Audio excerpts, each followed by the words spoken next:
карельских лесах есть место, где будто слышны эхо тысячи голосов. Сандармох для одних символ трагедии сталинских репрессий, а для других повод для споров о нашей истории. Кто и почему оказался погребен в этом урочище? Что сегодня говорят документы и новые исследования? Приглашаю вас разобраться.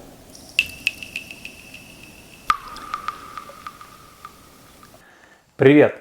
После выхода моего нового фильма о Карелии, в котором я вскользь упомянул о трагедии Сандармоха, меня закидали комментариями, что это все фейк, а я потворствую распространению нарратива западной пропаганды с целью очернения советского наследия.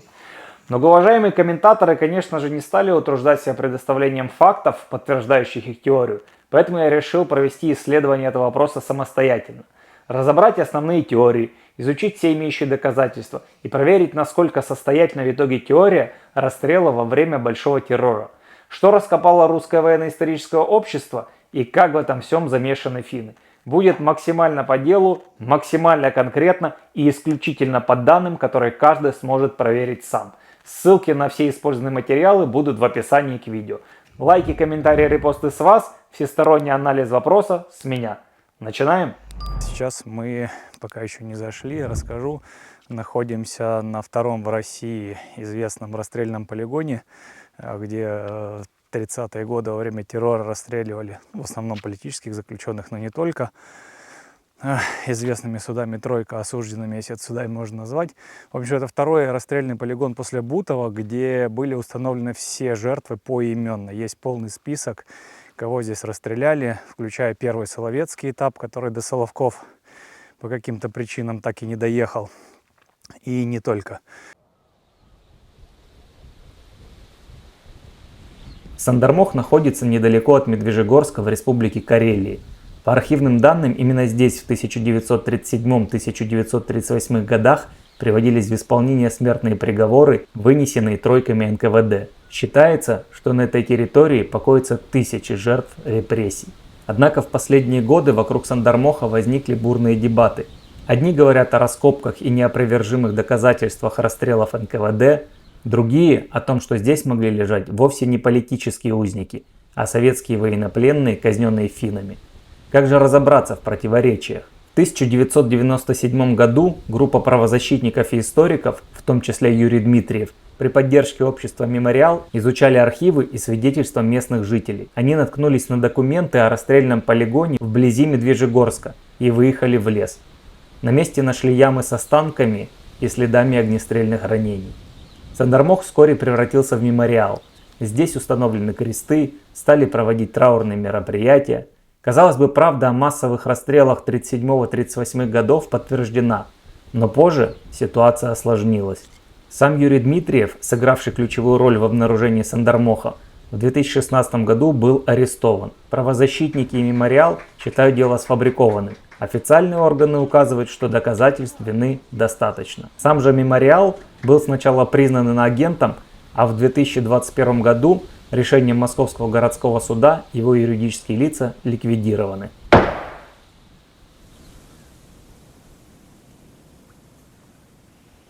Я намеренно воздерживаюсь от оценок и обсуждения версий, чтобы не занимать чьей-либо стороны.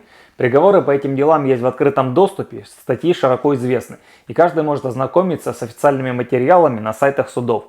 Если вас больше интересует личность исследователей, а не их работа, в интернете можно найти достаточно информации с разными точками зрения.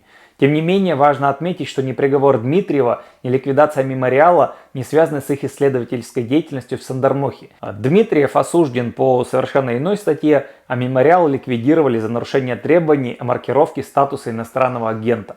Государственные претензии в этих случаях не касались исследований, связанных с этим местом.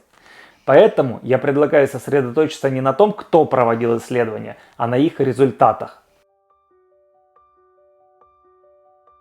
Один из обнаруженных в расстрельных списках – заведующий пущхозом. Его обвинили во вредительстве и расстреляли здесь же, в 1937 году.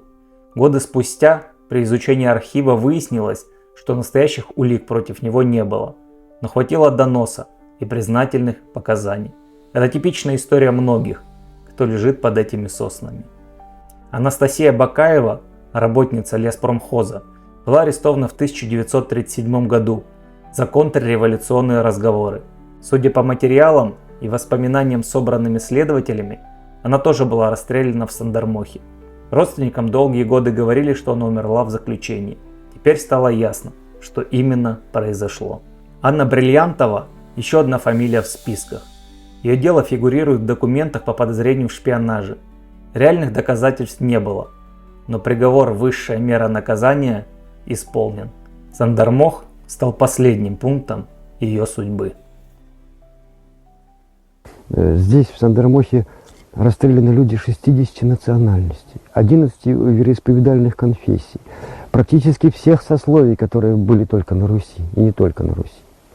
Здесь в одной яме может быть и какой-то карельский лесоруб, и дворянин столбовой. Здесь может быть и учитель математики, и крупный инженер. Здесь может быть герой 905 года, в смысле русско-японской войны, и прославленный царский генерал. Все они рядышком. Вот оно братство. Что мы там говорили? Свобода, да, равенство и братство. Забыл равенство. Ну, равенство это у каждого по аккуратной круглой дырочке в голове.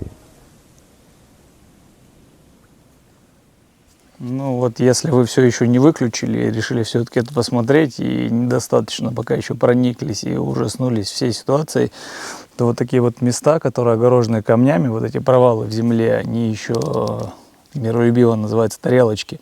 Это как раз такие места братских захоронений, и именно так нашли этот полигон, потому что когда тела разлагаются, место освобождается, земля проваливается, вот именно благодаря вот этим тарелочкам Дмитриев, собственно говоря, вот это и не нашел. И здесь их просто вот полный лес. Идешь, они здесь просто везде, и прям, мурашки по коже. Но начиная с 2016 года появилась теория, будто в Сандермохе покоятся не жертвы НКВД, а советские военнопленные, расстрелянные финской армией в 1939-м, 1940-м или позже. Российское военно-историческое общество провело дополнительные раскопки. Надеялись найти военную форму, жетоны, документы, указывающие на советских пленных. Данное проведение работ, инспирированы местным музеем, местным Минкультом, а также Минобороны. Есть в ПТРГУ, как я понимаю, мнение о том, что здесь вполне возможно как раз есть узники, расстрелянных концлагерей финских. Однако, согласно официальным отчетам, убедительных признаков воинских захоронений так и не обнаружили. Независимые историки же указывают, что финские архивы не содержат данных о массовых расстрелах именно в этом месте, а находки 19 года не подтвердили присутствие воинских захоронений. Спор остается, но весомых аргументов в пользу финского следа пока нет.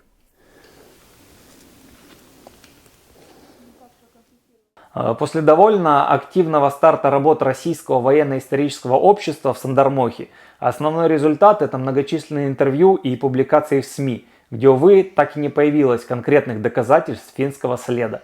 На их официальном сайте при поиске по ключевым словам о Сандермохе можно найти лишь несколько коротких заметок. Последняя, кстати, датирована еще 2019 годом. Судьба останков, эксгумированных по инициативе Русского военно-исторического общества и переданных Следственному комитету, также остается туманной. Экспертиза, проведенная в Петрозаводске, установила, что это кости 4 мужчин и 1 женщины, европеоидной расы возрастом от 20 до 53 лет. На каждом черепе выявлены огнестрельные повреждения. Таким образом, спор вокруг Сандермоха сводится к 2 позициям.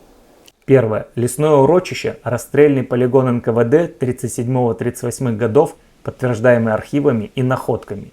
Люди вроде заведующего пущхозом Анастасии Бакаевой или Анны Бриллиантовой действительно здесь расстреляны и закопаны. Сторонники финской версии говорят, что тема не закрыта и нужны дальнейшие раскопки и датировки останков. По их словам, часть или все могилы могут относиться к советско-финской войне, но пока не найдено убедительных фактов. Суды над Юрием Дмитриевым добавили политического накала. Одни видят в этом расправу над исследователем, другие поддерживают официальное обвинение. Но независимо от персоналий, архивные свидетельства массовых репрессий 30-х не исчезают.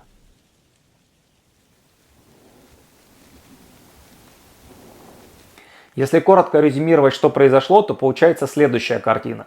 1997 году в урочище Сандармох были обнаружены массовые захоронения, которые по итогам исследований отнесли к жертвам сталинских репрессий 30-х годов. Это открытие не вызвало широкого общественного резонанса или серьезных споров. В 2016 году Российское военно-историческое общество предложило альтернативную версию, предположив, что в Сандармохе могли быть похоронены не только репрессированные, но и советские военнопленные, расстрелянные финской армией во время Второй мировой войны. В этом же году, в декабре, был арестован исследователь Сандармоха Юрий Дмитриев по уголовному обвинению по самой непопулярной статье в тюрьме. После этого Российское военно-историческое общество организовало раскопки, которые активно освещались в государственных СМИ. Однако результаты исследования не сопровождались публичным предоставлением конкретных доказательств. К 2019 году активный шум вокруг этой ситуации постепенно сошел на нет. В 2021 году суд ликвидировал правозащитную организацию «Мемориал», которая занималась изучением советских репрессий. На данный момент активные исследования Сандармоха не ведутся, а новые открытия и доказательства остаются неизвестными широкой общественности. Единственным заметным результатом за эти годы стала установка новой мемориальной таблички, где упоминаются не только репрессированные, но и советские военнопленные. Это решение выглядит как компромисс между сторонниками разных теорий. Прогуливаясь по Сандармоху, видишь не просто лес, а огромное кладбище, где каждая табличка – чья-то прерванная история. В 1937-1938 годах тут тихо гремели выстрелы, и тысячи людей исчезли в безвестности. Сегодня политические баталии, альтернативные гипотезы, судебные дела не умаляют сути. Для родственников это место горя и памяти. Для историков – важный свидетель трагедии Большого террора. Пусть новые исследования продолжаются, но забыть голоса из этого леса невозможно. В общем, место тяжелое, спорное, не туристическое 100%. Заезжать сюда с туристической целью я не вижу никакого смысла. Ходить здесь реально тяжело. Но это наша общая большая история, поэтому и об этом тоже надо помнить. Если у вас остались вопросы, изучайте архивы, читайте исследования. Сандармох напоминает нам о том, как легко судьба ломается в эпоху страха. Высказывайтесь в комментариях, но помните, лучше всего говорят документы и найденные останки. Я лишь предлагаю диалог, основанный на фактах и уважении к памяти погибших. Спасибо, что досмотрели. Спасибо всем, кто поддерживает канал лайками, репостами и комментариями. Скоро увидимся. Пока.